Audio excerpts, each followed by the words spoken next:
6 సంవత్సరాల కిందట ఈ దేశ ప్రధాని నరేంద్ర మోడీ గారు దేశం బాగుంటే, జాతీయ భావం బాగుంటే ఈ దేశంలో ఉన్న ప్రతి ఒక్కరు కూడా ఆనందంగా ఉంటారని చెప్పేసి కరెక్ట్ 6 సంవత్సరాల కిందట ఈ ఘర్ ఘర్ తిరంగా హర్ ఘర్ తిరంగా అనే కార్యక్రమాన్ని పెట్టడం జరిగింది. మనం చిన్నప్పటి నుంచి చూస్తుంటివి 15 ఆగస్టుకో 26 జనవరికో స్కూళ్ళలోనో ప్రభుత్వ కార్యాలయాలలోనో లేకపోతే యువజన సంఘాలలోనో కుల సంఘాలనో జాతీయ జెండా ఎగరేస్తారు, చాక్లెట్లు పిప్పర్మెంట్లు ఇచ్చి పంపిస్తారు. ఆ ఒక్కరోజు జెండా పండుగ అనుకుంటుంటివి, ఇంకోటి అనుకొని తిరుగుతుంటివి.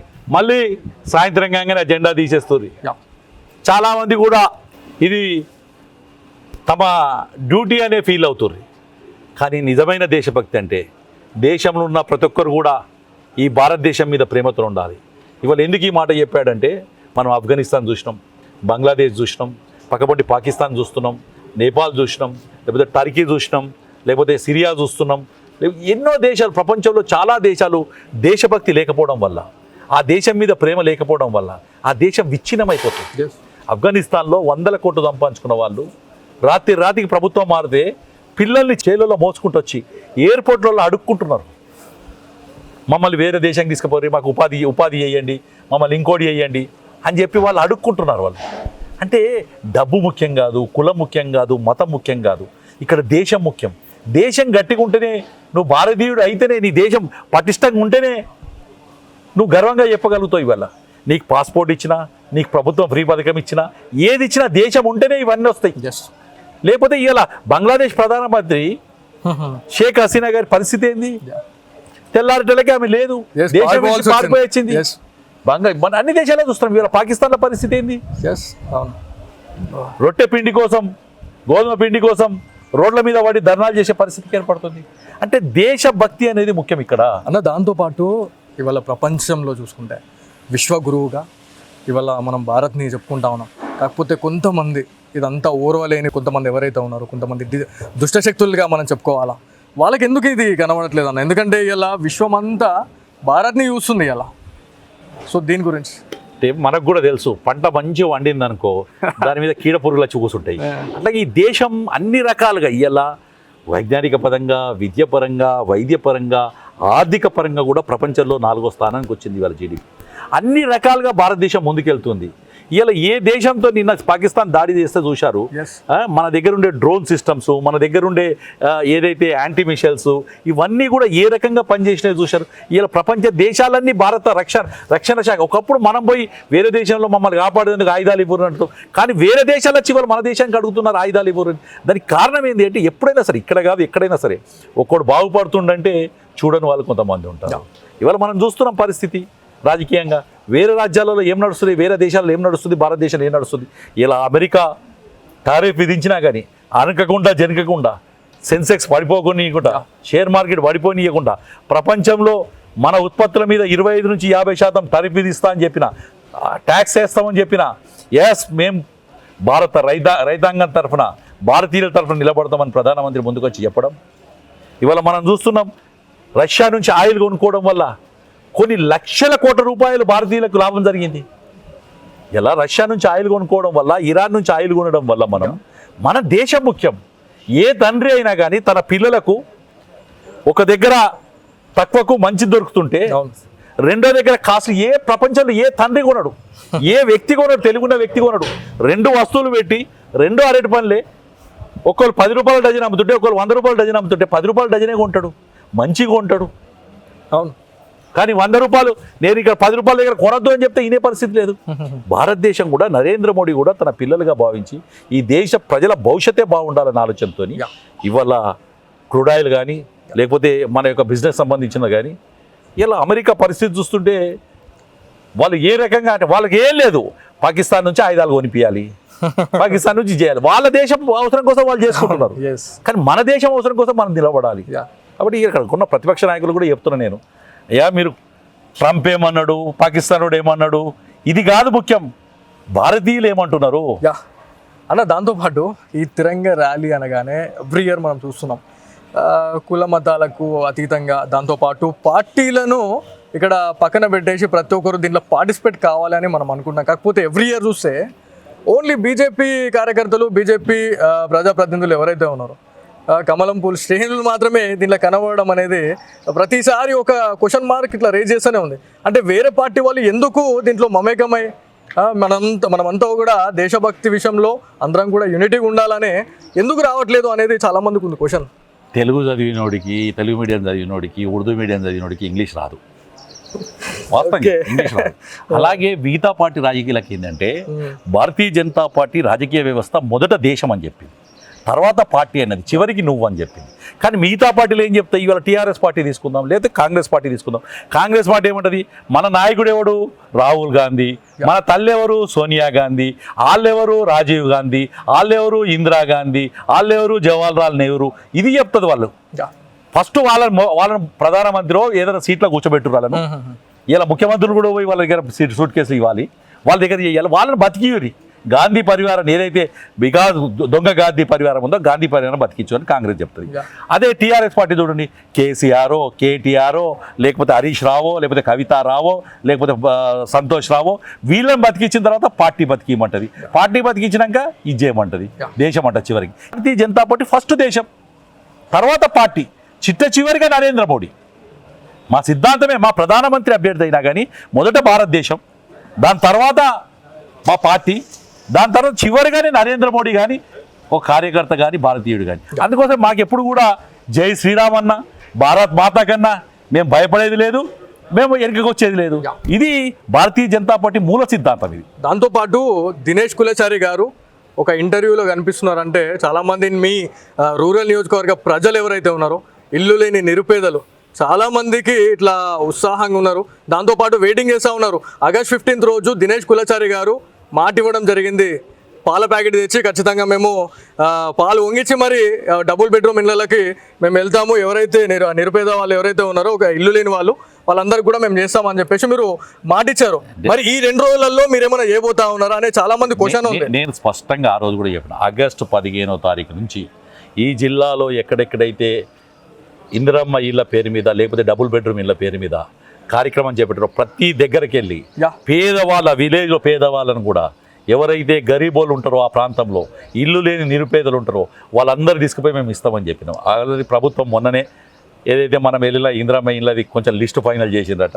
అంటే ఎప్పుడు కూడా కొంచెమే చెప్తున్నారు, దాంట్లో ఇంకా ఫుల్ఫిల్ చేయాలని నేను చాలా మంది నిరుపేదలు మా క్వశ్చన్ చేయండి అని అంటున్నారు. 100% నేను అదే చెప్తున్నాను, నేను కూడా చెప్తున్నాను. ఇవాళ అదే కాదు, 300 quarters ఉంది. మా గౌరవ శాసనసభ్యులు గారు ఆమరణ నిరాదీక్ష చేస్తాను ప్రకటించారు.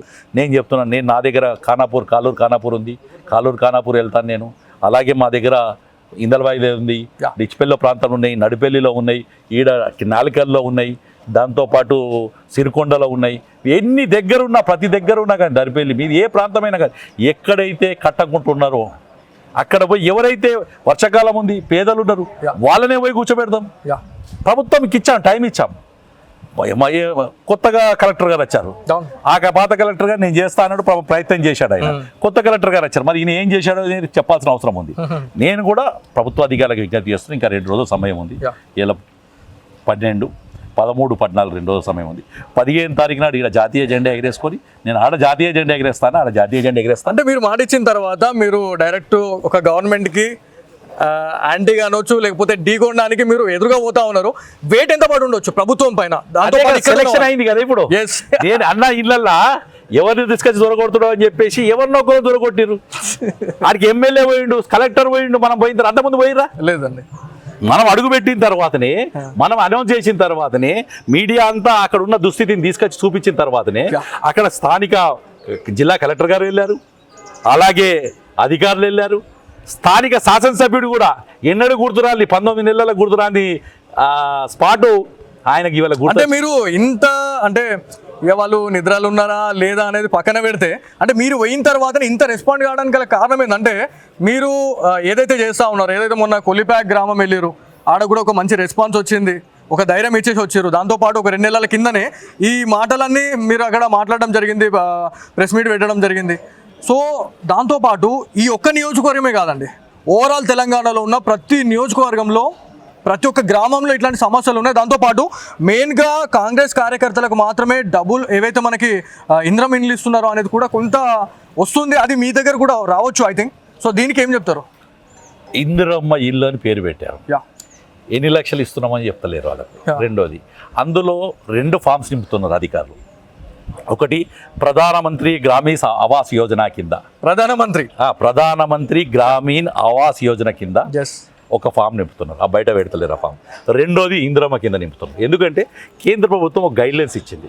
ఇవాళ మీరైనా సరే ఒక ఇల్లు లోన్ తీసుకొని కట్టుకుంటే 2,75,000 రూపాయల దాకా మీకు లోన్ మాఫీ చేయబడుతుంది అన్న. ఈ విషయము అంటే గ్రామ స్థాయి నుంచి పట్టణ స్థాయి వరకే కావచ్చు, లేకపోతే తెలంగాణ వైడ్ మొత్తం ఇండియా వైడ్గా ప్రతి ఒక్క వ్యక్తికి ఈ విషయం తెలవాలి అని చెప్పేసి మీ బీజేపీ కార్యకర్తలే కావచ్చు, లేకపోతే మీ బీజేపీ అధిష్టానం చాలా ట్రై చేస్తూ ఉంది. ఇంకా చాలామంది తెలియాల్సింది ఉంది. అంటే సెంట్రల్ నుంచే ఇంత ఫండ్ అనేది వస్తుంది, దీన్నే మేము ఇస్తున్నామని చెప్పేసి స్టేట్ గవర్నమెంట్ ఇవ్వడం. అంటే గతంలో ఉన్న బీఆర్ఎస్ఏ కావచ్చు, ఇప్పుడున్నటువంటి కాంగ్రెసే కావచ్చు, రేపు ఉన్నటువంటి రానున్న రోజుల్లో ఏ పార్టీ మళ్ళీ అధికారంలోకి వస్తే వాళ్ళు కూడా అదే చెప్పుకుంటారు. సో దీని గురించి ప్రజలకు ఏం చెప్పాలనుకున్నారు ఈ క్లారిటీ? ఒకటి నేను విజ్ఞప్తి చేసే తెలంగాణ ప్రజలకు, పక్కన కాంగ్రెస్ గవర్నమెంట్ ఉంది కర్ణాటకలో, అక్కడ స్పష్టంగా కూడా బోర్డు పెడుతున్నారు. ఇగో పర్మనెంట్ ఇల్లు కేంద్ర ప్రభుత్వం యొక్క వాటా, ఇది రాష్ట్ర ప్రభుత్వం వాటా అని పెడుతున్నారు. ఇవాళ పక్కన ఆంధ్రప్రదేశ్ గవర్నమెంట్ ఒక కూటమి గవర్నమెంట్ అక్కడ పెడుతున్నారు. ఆ పక్కన తమిళనాడులో కాంగ్రెస్ మద్దతున్న ఒక కూటమి గవర్నమెంట్ ఉంది, అక్కడ కూడా ఇండ్లు అవుతున్నాయి. ఈ 3 దగ్గర ఇండ్లు అవుతున్నాయి కానీ ఇక్కడ మాత్రం ఇండ్లు ఎందుకు కాలేదు? అటు కేసీఆర్ డబుల్ బెడ్రూమ్, అల్లుడు వస్తే ఆడ అంటాడు, బిడ్డ వస్తే ఆడ ఉంటుంది, ముందట మేక ఉండాలి, వెనక బర్రె ఉండాలి అని కథలు చెప్పి ఆయన కాలజ్ఞాపన చేసాడు. వీళ్ళు వచ్చిన తర్వాత 19 నెలల నుంచి ఈ ఇందిరమ్మ ఇళ్ళ పేరు మీద అప్లికేషన్ ఫామ్లు తీసుకొని టైం పాస్ చేస్తున్నారు. నేను ఇవాళ ముఖ్యమంత్రి గారికి ఒకటే అడగదలుచుకున్నాను. ఎస్, కేంద్రము రాష్ట్రము తండ్రి కొడుకుల అనుబంధం. ఇది ఒక ఫెడరల్ వ్యవస్థలో తండ్రి కొడుకుల అనుబంధం. రాష్ట్రం ఇచ్చినా కేంద్రం ఇచ్చినా నిరుపేదకిచ్చుడే. అందులో కేంద్ర ప్రభుత్వం నిధులు ఎన్ని ఉన్నాయి, రాష్ట్ర ప్రభుత్వం నిధులు ఎన్ని ఉన్నాయి. ఇప్పుడు రేషన్ కార్డు పంచుకుంటున్నామని చెప్పి పెద్ద ఎత్తున చెప్పుకుంటూ తిరుగుతున్నారు. 6 కిలోల రేషన్లో 5 కిలోలు ఆ ప్రింట్ మిషన్లోనే వస్తుంది. 5 కిలోలు కేంద్ర ప్రభుత్వం ఇచ్చింది, 1 కిలో రాష్ట్ర ప్రభుత్వం ఇచ్చింది. రేషన్ కార్డు మేము ఇచ్చినామని గొప్పగా చెప్పుకుంటున్నారు. ఇన్ని రోజులు ఇవ్వలేదు, సంతోషం. నువ్వు ఇచ్చే 1 కిలో కానీ 5 కిలోలు మేము ఇస్తున్నాం కదా. అలాగే ఏవైతే 5 లక్షల రూపాయలు డబ్బులు ఇస్తున్నావని నువ్వు చెప్తున్నావో అందులో 2,75,000 మళ్ళీ అది కాకుండా ఈజీఎస్ కింద మిగతా దాని కింద ఇంకొక 25,000 రూపాయలు 3 లక్షల వరకు కేంద్ర ప్రభుత్వం యొక్క నిధులు వస్తున్నాయి. అందులో ఇవాళ స్పష్టంగా చెప్పాల్సిన అవసరం ఉంది. ముగ్గు వయసు కాంగ్రెస్ వాళ్ళని పిలిపించుకుంటున్నారు, లేదు ఇచ్చే తవేదని కాంగ్రెస్ వాళ్ళని పిలిపించుకుంటారు, సెలక్షన్లో కూడా కాంగ్రెస్ వాళ్ళని పిలిపించుకుంటారు. మేమేమంటున్నాం, కాంగ్రెస్ బీజేపీ కాదు, నిరుపేదకి ఇవ్వమని అడుగుతున్నాం. మేము నిరుపేదకి ఇవ్వండి, ఊర్లో ఇల్లు లేని వ్యక్తికి ఇవ్వండి, ఇల్లున్నోడికి కాదు. విచిత్రం, నేను కొన్ని గ్రామాల్లో చూస్తున్నాను, ఎవరి పేరు మీద శాంక్షన్ అవుతుంది, ల్యాండ్ ఏమో వేరే వాళ్ళది, అతని పేరు మీద టెంపరీ ఇస్తున్నారు, ఆడ ఇల్లు కడుతున్నారు. ఆ కట్టేది 400-500 ఎస్ఎఫ్టీ మధ్యలో కట్టాలి. ఆ చిన్న డబ్బాలు ఉన్న ఇల్లు కట్టుకుంటలేరు. ఎన్ని ఇండ్లు ఈ జిల్లాకు మంజూరు అయ్యాయి, ఎన్ని ఇండ్లు గ్రౌండ్ అయ్యాయి, ఎన్ని ఇండ్లకు ₹1,00,000 మంజూరు చేశారు ఇప్పటిదాకా? ఇది స్పష్టం చేయాల్సిన అది అధికారంలో ఉన్న కాంగ్రెస్ పార్టీ నాయకులు లేకపోతే జిల్లా అధికారులు. ఇలా ఈ జిల్లాలో సీతక్క గారిని అడుగుతున్నాం మేము డైరెక్ట్గా, ఈ జిల్లాలో ఇప్పటివరకు గ్రౌండ్ అయినాయి ఎన్ని, ఇచ్చింది ఎన్ని? ఒక్కొక్క నియోజకవర్గానికి 3,500 ఇండ్లు ఇస్తున్నామని చెప్పారు. ఎస్, తీసుకురండి. సీతక్క గారితో మాట్లాడడం జరిగిందా? అంటే మా ఎమ్మెల్యేలు కూడా మీరు చూశారు, ప్రజాప్రతినిధులు. ఎందుకంటే సీతక్క గారు ఇన్ఛార్జ్ మినిస్టర్. మేము ఓడిపోయినా ప్రజల చేత గౌరవపదమైన ఓట్లు తెచ్చుకొని ఆ రోజు కూడా నేను ప్రచారంలో చెప్పాను, నేను ఎక్కడ కూడా నేను బంగారం వంచా పైసలు వంచా, నేను ప్రతి 3 నెలలకు ఒకసారి మీ దగ్గరికి వచ్చి కష్టం చూస్తా. 3 నెలలకు అన్నాను, గెలిపిస్తే 3 నెలలకు పోతా అనుకున్నా. మా వాళ్ళు ఏం చేశారంటే మా ప్రజలు ఓడగొట్టారు. ప్రతిసారి ఒక మాట అంటా ఉన్నారు ఇదే విషయంలో, మేము బంగారం వంచం పైసలు వంచం అంటే వేరే వాళ్ళంతా పైసలు వంచి చేసినోళ్ళేనా? ఇవాళ కాంగ్రెస్ క్లారిటీ ఉందా? అంటే మీ దగ్గర ప్రూఫ్స్ ఉన్నాయంటారా? అదే ఎందుకండి, పంచినోళ్ళే ఉన్నారు ఇవాళ బాధపడుకుంటా. కాంగ్రెస్ నాయకులను అడగండి, ఎవరిని అడగండి, దినేష్ ₹1 వంచిడా అని చెప్పి భూపత్ రెడ్డిని అడగండి, దినేష్ ₹1 వంచిడా అని బాజిరెడ్డి గోవర్ధన్ అడగండి. పైసలు వంచగా ఓడిపోయారని చెప్పి కాంగ్రెస్ టీఆర్ఎస్ నాయకులు ఎన్ని రకాలుగా మమ్మల్ని ఇది చేస్తారు. చివరికి ఈరోజు కాంగ్రెస్ పార్టీ మండల స్థాయి నాయకులు, గ్రామ స్థాయి నాయకులు నాకు ఏదైనా ఫంక్షన్లో కలిస్తే, అన్నా నీ దగ్గర ₹1-2 కోట్ల రూపాయలు లేకపోతే మా దగ్గర అడగనుంటివి, ఈ అమ్మ గిసుటోని గెలిపించుకున్నాం, 1 టైం ఎమ్మెల్యేస్ని గెలిపించుకున్నాం అని చెప్పి ఓటీఎం అని చెప్పి ఓటీపీ అంటే ఏదంటే 1 టైం పాస్వర్డ్ ఉంటుంది. ఓటీఎం అని చెప్పి మా నియోజకవర్గాల్లో పిలుచుకుంటున్నారు. ఓటీఎం అంటే 1 టైం ఎమ్మెల్యేనట భూపత్ రెడ్డి గారు. ఇది మేము పెట్టింది కాదు, కాంగ్రెస్ పార్టీ నాయకులు పెట్టుకుంది. 1 టైం ఎమ్మెల్యే అంటే భూపత్ రెడ్డి గారు. అంటే ఇవాళ వాళ్ళు బాధతో వ్యక్తం చేస్తున్నారు. నన్ను అడిగారు చాలామంది, అన్న నీ దగ్గర డబ్బులు లేకపోతే మమ్మల్ని అడగనుంటివి అంటే, నేనన్నా నాలాంటి నిరుపేద మధ్యతరగతి కుటుంబస్తుడు నిలబడితే కూడా రాజకీయం చేయగలుగుతాడు. ఏదన్నా మార్పు ఒక రోజుకు పొదలాల్సిందే. ఇవాళ కేవలం డబ్బున్న వాళ్ళే రాజకీయం చేస్తే ఇలా డబ్బులు మంచిరు. డాక్టర్ భూపతి రెడ్డి గారు ఆయన ప్రాక్టీస్ చేసుకున్నా 1000 రూపాయలు సంపాదించుకోవచ్చు, 1,00,000 రూపాయలు సంపాదించుకోవచ్చు. వద్దనుకో సేవ చేద్దామని వచ్చాడు. ఇటుక బట్టీలు అంటారు, మొరం అంటారు, ఉష్క అంటారు, ఓటీఎం అంటారు, ఇవన్నీ అంటారు. ఇవాళ ఏ కాంట్రాక్ట్ వచ్చినా, ఎవరు కాంట్రాక్ట్ వచ్చినా తెలంగాణ యూనివర్సిటీలో ఒక్కొక్క రూమ్లో 15 నుంచి 20 మంది ఆడపిల్లలు ములుగుతుంటే పక్కన గవర్నమెంట్ తెలంగాణ యూనివర్సిటీలో మరో లేడీస్ హాస్టల్ ఇది అయితే వీసీ సార్ వాళ్ళు వచ్చిర్రు సార్ రిజిస్టర్ వీసీ వాళ్ళు పంచాలు చేసుకుంటారంటే నీకు గెలిచిర్రు నాకు గెలవలేదా అని అడిగిండట. ఎమ్మెల్యేగా నాకు గెలవాల్సిందా లేదా అన్నారు. నేను ఇవాళ అడుగుతున్నాను భూపతి రెడ్డి గారికి, మంచి డాక్టర్ చదువుకున్నావు, మంచి డబ్బులు సంపాదించుకునే అవకాశం ఉంది, ఎందుకు ఇంత బదనాం అవుతావు? ఓటీఎం వన్ టైం ఎమ్మెల్యే అని చెప్పి నీ ప్రజలు నిన్ను గెలిపించిన వాళ్ళు, నీ కోసం జెండా పట్టుకొని తిరిగిన వాళ్ళు నిన్ను కాదు అనుకొని నేను వేసిన నీ కాంగ్రెస్ పార్టీ నాయకులు చెప్తున్నారే, వీళ్ళు స్పష్టంగా చెప్తున్నాం, యాస్ ఓడిపోయిండొచ్చు, డబ్బులు పంచలేదన్ను, ఇవాళ కాదు భవిష్యత్తులో కూడా డబ్బులు పంచను మేము. ప్రజలు నమ్మకం ఉంటే మమ్మల్ని గెలిపిస్తారు. ఇలా మార్పు అనేది ఇందూరు రూరల్ నుంచే మొదలు కావాలి, మార్పు అనేది ఇక్కడి నుంచే మొదలు కావాలి. కాబట్టి రేపొద్దు లోకల్ పార్టీలో కూడా నేను ప్రజలను అడుగుతున్నాను, ఎస్ బీజేపీ కార్యకర్త మీ ఎంబటి ఉంటాడు, మీ ఊర్లో ధైర్యంగా నిజాయితీగా ఉంటాడు, అతని సర్పంచ్గా, వార్డు మెంబర్గా, ఉప సర్పంచ్గా, ఎంపీటీసీగా, జిల్లా పరిషత్గా, మండల పరిషత్గా గెలిపియండి. ఎగ్జాక్ట్లీ. అంటే మీరు ఈ ప్రస్తావన తీసుకొచ్చారు కాబట్టి నేను మాట్లాడదలుచుకున్నా. మొన్న నేను ఎమ్మెల్యే పైడి రాకేష్ రెడ్డి గారితో మాట్లాడినప్పుడు కూడా తను ఒక సమాధానం చెప్పడం జరిగింది.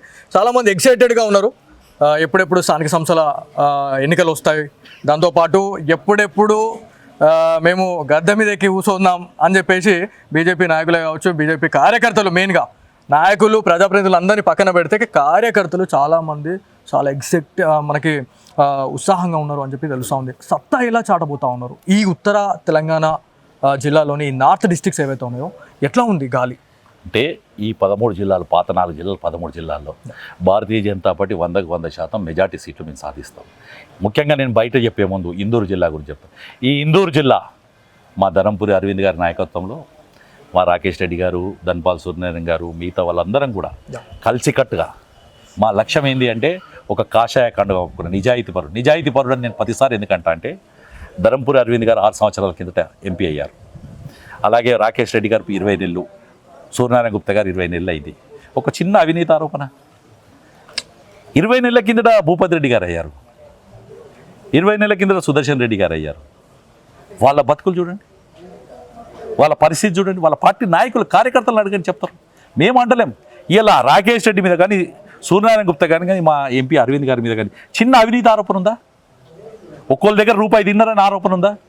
మరి వీళ్ళ మీద ఎందుకు ఆరోపణ వస్తుందన్న? రాజకీయంగా మేము విమర్శించడం కాదు, వాళ్ళిద్దరు చేసి ఉంటే టీఆర్ఎస్ వాళ్ళు కానీ, కాంగ్రెస్ కానీ, మా ఎంపీ అరవింద్ గారు ఎవరి దగ్గర రూపాయి తిని ఉంటే వదిలే వాళ్ళ వీళ్ళు? మా రాకేష్ రెడ్డి ఎవరి దగ్గర రూపాయి తిని ఉంటే, మా ధన్పాల్ సూర్యనారాయణ రూపాయి తింటే వదిలే వాళ్ళ? ఇవాళ నిజాయితీగా ఉండేది భారతీయ జనతా పార్టీ. స్థానిక సంస్థ ఎన్నికల్లో కూడా నేను విజ్ఞప్తి చేస్తున్నాను, గ్రామరాజ్యం రావాలి, రామరాజ్యం రావాలి అని చెప్పి బాధపడుతున్న ప్రజలకు చెప్తున్నాను. గ్రామరాజ్యం ఇవాళ ప్రధానమంత్రి నరేంద్ర మోడీ 24 సంవత్సరాల 2 నెలల ఈ దేశానికి ముఖ్యమంత్రిగా, ప్రధానమంత్రిగా సొంత ఇల్లు లేదు, ఒక బ్యాంక్ బ్యాలెన్స్ లేదు, తనంటూ కుటుంబం లేదు. కానీ భారతదేశాన్ని విశ్వగురువుగా నిలబెట్టే సత్తా ఉంది భారతీయ జనతా పార్టీ. నీ గ్రామంలో ఉండే కార్యకర్త కూడా కాషాయ కండువ కప్పుకున్న కార్యకర్త, కమలం పువ్వు మీద నిలబడుతున్న కార్యకర్త, లేదు బీజేపీ మద్దతుతో నిలబడుతున్న కార్యకర్తకు అదే ధైర్యము, అదే దమ్ముంది, ఆ నిజాయితీగా బతకగలిగే ధైర్యం గుండెల్లో ఉంది. కాబట్టి అలాంటి వ్యక్తిని గెలిపిమని నేను చెప్తున్నాను. దాంతోపాటు మీరు ఎమ్మెల్యే భూపతి రెడ్డి గారి గురించి మాట్లాడుతూ ఉన్నారు. సుప్రీంకోర్టు గైడ్లైన్స్ని వాళ్ళు ఢీ కొట్టే విధంగా విరుద్ధంగా వెళ్తూ ఉన్నారు అనే దానికి కొన్ని వార్తా కథనాలే కావచ్చు, మల్టిపుల్ మంత్స్ నుంచి మనకి వింటూనే ఉన్నాం. ఇక్కడ ఒక ప్రభుత్వ ఉద్యోగస్తుడు, ఒక టీచర్, ఒక ఉపాధ్యాయుడిగా మనం చెప్పుకుంటా ఉన్నాం. దర్పల్లిలోని ఒక గవర్నమెంట్ స్కూల్లో తను ఒక టీచర్గా చేస్తూ ఉన్నాడు, ఒక ఇంగ్లీష్ టీచర్గా. సో వాళ్ళు ఇక్కడికి వచ్చి అంటే ఒక ఎమ్మెల్యే దగ్గర పిఏగా చేయడం అనేది కరెక్ట్ కాదు అని చెప్పేసి ప్రతి ఒక్కరు చెప్తానే ఉన్నారు. దాంతోపాటు సుప్రీంకోర్టు గైడ్లైన్స్ని వీళ్ళు తుంగలో తొక్కి మరి వీళ్ళు విరుద్ధంగా వెళ్తూ ఉన్నారు అని చెప్పి చెప్తా ఉన్నారు. దీని గురించి మీరు ఏం చెప్తారు? అంటే ప్రభుత్వం ఎందుకు సపోర్ట్ చేస్తూ ఉంది? నిన్నాక మొన్న ఏదైతే విద్యాశాఖ అధికారులు కూడా రావడం జరిగింది, గతంలో ఉన్నటువంటి మాజీ మన దగ్గర పనిచేసినటువంటి కలెక్టర్ గారు కూడా ఇక్కడికి రావడం జరిగింది. కానీ ఎలాంటి మార్పులు చూపించకుండా వెళ్ళారు అనేది మనకు తెలుస్తుంది. అంటే ప్రజాప్రతినిధి అంటే అందరికి ఆదర్శంగా ఉండాలి. నేను ఇప్పటిదాకా చెప్పాను. ఇవాళ భూపతి రెడ్డి గారు నిజంగా ప్రజాసేవ చేయాలనుకుంటే ఆరోపణ వచ్చింది, తన దగ్గర ఎవరో పిఏ గవర్నమెంట్ Yes, టీచర్ అండి. చేస్తున్నాడు. ఆరోపణ వాస్తవం కూడా, అది ఆరోపణే కాదు వాస్తవం కూడా, అది అందరికీ తెలిసిన Yes. విషయాలు. వారికి ఆదర్శంగా ఉండాలనుకుంటే ఎస్ టీచర్ వద్దు నాకు, లేదా టీచర్ లాంగ్ లీవ్ పెట్టేసి, లేదా టీచర్ గవర్నమెంట్ పే చేసుకోకుండాను ఆయన అంతగానం అభిమానం ఉంటే పని చేసుకోవచ్చు. కానీ ఇక్కడ విచిత్రం ఏంటి అంటే కేవలం చెప్పేదందుకే శ్రీరంగ నీతులు తప్ప వాళ్ళు చేసే పనులన్నీ ఇలాంటివి ఉన్నాయి. ఆ టీచరు ఒక ఇంగ్లీష్ లెక్చరరు, పిల్లల భవిష్యత్తు తీర్చిదిద్దేది. గురువు అంటే సమాజంలో తల్లిదండ్రుల తర్వాత అత్యున్నతమైన స్థానం గురువుకి ఇస్తారు. అలాంటి గురువు స్థానంలో ఉన్న టీచర్ కూడా ఆలోచించుకోవాలి. లేదు ప్రజాప్రతినిధి అని చెప్పుకుంటున్న ఆ యొక్క ఎమ్మెల్యే గారు ఆలోచించుకోవాలి, అలాంటి పిఏని పెట్టుకోవాలి. ఎందుకు వద్దుకోలేకపోతా ఉన్నారు? అంతగానం సంబంధం ఏం ఏర్పడింది 20 నెలల్లోనే అనేది వాళ్ళ పార్టీ నాయకులే చెప్తున్నారు, మీడియాలో కూడా వస్తున్నాయి కదా, అన్ని వసూలు సెంటర్ అంతా కూడా అదేనని చెప్పి, వసూల్ సెంటర్ అంతా అదేనని చెప్పి వస్తుంది కదా. ఇటుక బట్టీల దందా కూడా ఆ నుంచి స్టార్ట్ అయిందని అంటున్నారు. అన్నిటి ఒకటి కాదు, ఉచికే అని. ఇప్పుడు నేను చెప్తాను, ఒక విషయం చెప్తాను, నేను డబ్బులు ఇవ్వలేదు ఇక్కడ, నేను డబ్బులు ఇవ్వలేదు. కానీ ఇచ్చిన వాడు వ్యక్తం చేసే ఆవేదనలో నిజం గుర్తుపట్టే పరిస్థితి వచ్చింది. కాబట్టి నా వరకు నేను క్లియర్గా చెప్తున్నాను. నేను ఇవాళ భూపతి రెడ్డి గారి మీద నేను చేస్తున్న ఆరోపణలు నిజంగా కూడా తప్పు ఆరోపణ చేస్తే భూపతి రెడ్డి గారు బహిరంగ చర్చకు వస్తే నేను సిద్ధం. లీగల్ గా కూడా యాక్షన్ తీసుకుంటారు, తీసుకోండి, తప్పలేదు. నేను వాస్తవం చెప్తాను. నేను ఈ రోజు నేను 100% నేను చెప్తాను. వన్ టైం ఎమ్మెల్యే అని చెప్పింది నేను చెప్పింది కాదు, ఇటుక బట్టీలు నేను చెప్పింది కాదు, లేదు ఇప్పుడు ఆ పిఏ గారి గురించి నేను చెప్పింది కాదు, ఇవాళ నిజామాబాద్లో గుండారంలో మొరం నేను చెప్పింది కాదు, లేదు మునిపెల్లిలో మొరం నేను చెప్పింది కాదు, మునిపెల్లి మొరం నేను చెప్పింది కాదు, డిచ్పెల్లిలో మొరం నేను చెప్పింది కాదు, ఈడ సిర్పూర్ దగ్గర మొరం చెప్పింది కాదు. లక్షల రూపాయలు మీ పేరు మీద ఎవరు వసూలు చేసుకుంటారో చూసుకోండి. రాజకీయ నాయకుడు ఎప్పుడు కూడా 2 రకాల రాజకీయ నాయకులు ఉంటారు. ఒకరు అవినీతి పరులు, రెండోది అవినీతి పరులు ఎంబట పెట్టుకొని తిరిగేవాళ్ళు. ఈ ఇద్దరిని మనిషి నాకు రోజు ఒక పెద్ద నాయకుడు, జిల్లా పెద్ద నాయకుడు, నేను ఏం అన్యాయం చేశాను ఈ జిల్లాకు, మీరు ఎందుకు నాకు మద్దతు తెలుపుతలేరు అంటే నేను చెప్పాను, అన్న భగవంతుడు రాక్షసుడు భగవంతుడు ఇద్దరికి శక్తులు సమానం ఉంటాయి. మంచి చేస్తేనేమో భగవంతుడు అంటారు, చెడు చేస్తేనేమో రాక్షసులు అంటారు. ఇవల్ల చెడు ఎవరెంబడి తిరుగుతుందో, చెడు చేసే వాళ్ళంతా ఎవరెంబడి నిలబడ్డారో ప్రజలు చూస్తున్నారు. మంచి చేసి లబ్బర్ చెప్పులు వేసుకొని చినిపోయిన జీన్ ప్యాంట్లు వేసుకొని తిరిగేది భారతీయ జనతా పార్టీలో. మా ఇంకో పార్టీ నాయకులు అయితే కనబడతలేరు. మళ్ళీ ఎలక్షన్ వస్తే వాళ్ళ పార్టీ ఏదైనా ఫండ్ ఇస్తే వస్తారేమో టీఆర్ఎస్ పార్టీ నాయకులు. కానీ ఇవాళ కాంగ్రెస్ పార్టీకి నేను డైరెక్ట్గా చెప్తున్నాను, మీరు నిజంగా కూడా నిజాయితీగా ఉంటే రేపు election, local body election challenge తీసుకుందాం. రూపాయి వంచకుండా సాధ్యమేనంటారా? వాళ్ళకి ఛాలెంజ్ చేస్తున్నాను అంటే నాకు సాధ్యం, నేను మంచా. భారతీయ జనతా పార్టీగా నేను రూపాయి వంచం, మేము సిద్ధము. మీరు సిద్ధమా అని అడుగుతున్నా నేను. నిజంగా కూడా 20 నెలల నుంచి భూపతి రెడ్డి గారు. ఇక్కడ ఇంకొక విషయం ఏంటంటే, ఎన్నికల అధికారులు ఎక్కడికి వెళ్ళినా ఒక ప్రచారంలో సర్పంచ్ ఎలక్షన్స్ కావచ్చు, ఏ ఎలక్షన్స్లోనన్నా కారెంబట్నే ఉంటారు. మరి ఇదంతా వీళ్ళు ఉండగా కూడా అసలు ఎట్లా ఇదంతా అవుతుంది, ఎట్లా మేనేజ్ చేస్తూ ఉన్నారు? అసలు ఇంకా ఎప్పుడు మార్పు వస్తుంది? ఇదంతా ఈ ఓటును కొనుక్కునే పరిస్థితి ఎప్పుడు పోతుంది? నేను భూపతి రెడ్డి గారికి, రేవంత్ రెడ్డి గారికి ఇద్దరికి ఛాలెంజ్, మహేష్ కుమార్ గౌడ్ గారు పిసిసి అధ్యక్షుడు ఛాలెంజ్ చేస్తున్నాం. ఇందూరు జిల్లాని ఈ దేశానికి ఆదర్శంగా తీసుకుంటాం. ఇందూరు జిల్లాలో రేపు పొద్దున మీరు జడ్పీటీసీ, ఎంపీటీసీ, ఎంపీపీ ఎలక్షన్లో రూపాయి వంచకుండా కాంగ్రెస్ పార్టీ నిలకడబడి భారతీయ జనతా పార్టీ జిల్లా అధ్యక్షుడిగా నేను ఛాలెంజ్ చేస్తున్నాను. మేము మా పార్టీ నుంచి రూపాయి వంచము, మేము ప్రజల మన్నలో పొంది జిల్లా పరిషత్ గెలుస్తాము. ఇదే నిదర్శనం, వేరేది అవసరం లేదు. మీరు డబ్బు తీసిర్రు అంటే నైతికంగా మీరు ఓడిపోయినట్టే ఆ రోజు. ఎస్, ఈ ఛాలెంజ్ స్వీకరిస్తారా లేదా మీరు వాళ్ళని అడగండి. డెఫినెట్లీ వాళ్ళని అడగండి. ఎందుకు అంటే వాళ్ళు మాట్లాడడానికి కూడా మాకు సిద్ధంగా ఉండట్లేదు, మాకు ముందుకు వచ్చి మాట్లాడడానికి కూడా వాళ్ళు రెడీగా లేరు. అర్థం చేసుకోవాల్సింది. ఇప్పుడు మీరు ఏ రోజు అడిగినా, ఏ రాత్రి అడిగినా, ఎప్పుడు అడిగినా కానీ అందుబాటులో ఉంటాం. ప్రజలు ఉన్నారు. మొన్న కల్పోల్ తాండాలో ఏరియాలో డెంగ్యూ వ్యాధులు వచ్చినాయి, విష జ్వరాలు వచ్చినాయి. వెంటనే అక్కడికి వెళ్ళాం. నిన్న వేరే దగ్గర ప్రాబ్లం అయింది, రోడ్స్ ప్రాబ్లం అయినాయి, నీళ్లు ఒక దిక్కు నీళ్లు లేక ఎండిపోతున్న స్థానంలో ఎప్పుడైనా ప్రజల పక్షాన్ని నిలబడేది భారతీయ జనతా పార్టీ. మరి వీళ్ళు ఏ పక్షాన్ని నిలబడుతున్నారు? మున్పెల్లిలో ఒక్కొక్క ప్రైవేట్ ల్యాండ్ల నుంచి తీసుకుపోతున్న భూములకి ఎమ్మెల్యే గారికి కానీ అక్కడ ఉన్న రాజకీయ నాయకులకి ఎంత వస్తుంది ఆ లెక్క చెప్పానండి. రెండోది, గుండారంలో 3 నడిపిస్తారు క్వారీలు, 3 ఎంతెంత తెచ్చిస్తారు ఎమ్మెల్యే గారి ఫ్యామిలీ మెంబర్స్కు. అలాగే సిర్పూరు జిల్లా సంబంధించిన ఒక నామినేటెడ్ నాయకుడు పని నడిపిస్తారు సిర్పూరు. డిచ్పెల్లి ఎవరు నడిపిస్తున్నారు? ఇవన్నీ స్పష్టంగా చేయాలి కదా. ఇలా గొల్లగుట్ట తాండాలకు సంబంధించిన మొరం ఎంతగానో పోతుంది. కాబట్టి ఇవన్నీ కూడా చెప్పాల్సిన అవసరం. సంపదను కాపాడే వ్యక్తి, ప్రజలకు అవసరాలు తీర్చే వ్యక్తే శాసనసభ్యుడు, శాసనాలు చేసే వ్యక్తే శాసనసభ్యుడు, కానీ కమిషన్లు వాసించే వ్యక్తి శాసనసభ్యుడు కాదు అని నేను స్పష్టంగా. సో ఫైనల్గా మరికొన్ని గంటల్లో తిరంగా ర్యాలీ స్టార్ట్ కాబోతోంది. ఎన్ని వేల మంది పార్టిసిపేట్ చేసే అవకాశం ఉంది? భారతీయ జనతా పార్టీ గత 6 సంవత్సరాల నుంచి మీరు చూశారు, మీ టీవీలనే మీ ఛానల్లోనే సింధూర్ విజయ యాత్ర పెడితే కొన్ని లక్షల మంది చూశారు. ఎస్. ఒక నాయకుడు, ఒక పార్టీ ఈ దేశం మొదట అని చెప్పి పోయిన సందర్భంలో ఎన్నో గుండెలు కదిలించి ఈరోజు సింధూర్ అంటే ప్రపంచం కూడా గర్వించదగ్గ పేరుగా అయింది. ఎస్ అండి. దానికి కారణం ఎంతమంది పార్టిసిపేట్ అవుతారు? ఇవాళ కూడా వేల మంది పార్టిసిపేట్ అవుతారు, దాంట్లో నో డౌట్. కానీ వేల మంది, లక్షల మంది, కోట్ల మందిని మేలుకొలుపుతారు. ఎస్, అవును. గాంధీ గారు సత్యాగ్రహం స్టార్ట్ చేసిన రోజు ఒకరే స్టార్ట్ చేశాడు. ఉప్పు సత్యాగ్రహం స్టార్ట్ చేసిన రోజు ఒకరే స్టార్ట్ చేశారు. తర్వాత ఈ భారతదేశం అంతా వారి ఎంబటి ఉన్నది. ఎస్. ఇవాళ నరేంద్ర మోడీ గారు కూడా 6 సంవత్సరాల కింద తిరంగా యాత్ర స్టార్ట్ చేసిన రోజు ఇలా అన్ని రాష్ట్రాలలో భారతీయ జనతా పార్టీ అధికారంలో ఉన్న రాష్ట్రాలన్నింటిలో గవర్నమెంట్ అఫీషియల్గా తిరంగా యాత్రలు ర్యాలీలు తీస్తుంది. ఇక్కడ కాంగ్రెస్ వాళ్ళకు తిరంగా అన్న, జాతీయ జెండా అన్న, భారత్ మాత అన్న, జై శ్రీరామ్ అన్న, శివాజీ విగ్రహం పెట్టినా అది భారతీయ జనతా పార్టీకి బెనిఫిట్ అయ్యే పరిస్థితి వస్తుందని చెప్తే వారు అర్థం చేసుకోవాల్సిన పరిస్థితి. వాళ్ళకి ఏంటంటే వాళ్ళకి నినాదం లేదు. మేము ఈ సంవిధానం పట్టుకొని, ఈ జాతీయ జెండాను పట్టుకొని మేము ముందుకు వస్తున్నామని చెప్పాం. మీరు రండి, ఓపెన్స్ ఆఫర్ కదా అది. నేను ఇవాళ పొద్దున కూడా ఒక వీడియో పెట్టాను, అందరూ రండి, అందరం పాల్గొందాం పార్టీలకు అతీతంగా అని చెప్పాము. కొంతమంది బీసీ సంఘాలు వస్తున్నాయి, కొంతమంది వస్తున్నారు. అందరికీ వెల్కమ్. భారతీయ జనతా పార్టీ జరగబోయే తిరంగా యాత్రలో విజయవంతం చేస్తారని మనస్ఫూర్తిగా నమ్మకం ఉంది. ఆ కార్యక్రమం విజయవంతం చేసిన తర్వాత మీరే దాన్ని లైవ్ చూపిస్తారు. ఖచ్చితంగా. Thank you. ధన్యవాదాలు.